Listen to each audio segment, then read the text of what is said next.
জয়গুরু পরম প্রেমময় শ্রী শ্রী ঠাকুর অনুকূল চন্দ্রের আমিও বাণী। আজকে আপনাদের তপ বিধায়না গ্রন্থের ঠাকুরের একটি বাণী আপনাদের সামনে উপস্থিত করব। সকলকে অনুরোধ, খুব সুন্দরভাবে ঠাকুরের বাণীটি শ্রবণ করবেন এবং প্রত্যেকের কাছে আপনজন, বন্ধু বান্ধব যেই আপনার হোক না কেন, সকলের কাছে এই ভিডিওটি শেয়ার করে দেবেন। তাতে সকল মানুষ ইষ্ট সকার্থে উজ্জীবিত হবে।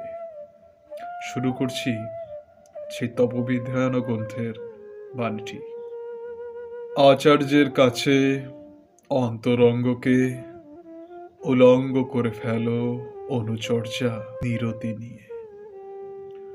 তোমার প্রিয় পরমে উলঙ্গ হৃদয় হও, স্বস্তির পন্থায় এই। দুর্যোধন এসে তার মার কাছে যখন দাঁড়ালো, উলঙ্গ হতে পারল না।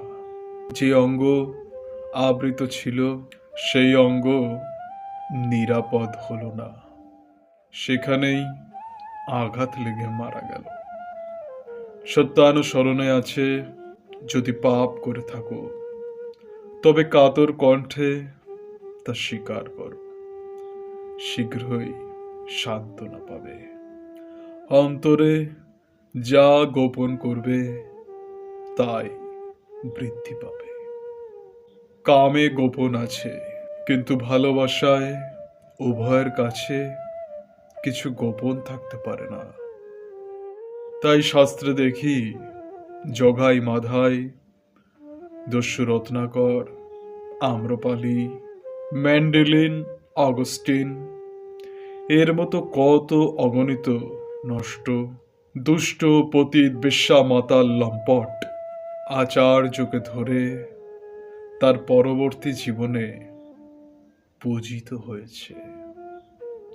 সৎসঙ্গেও প্রতিদিন নষ্ট, দুষ্ট, অসুর মানুষ আচার্যের কাছে এসে প্রাণের কথা খুলে বলে বেঁচে থাকার পথ নির্দেশনা পাচ্ছেন।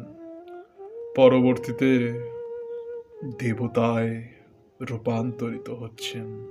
শ্রী শ্রী ঠাকুর বলছেন, একটা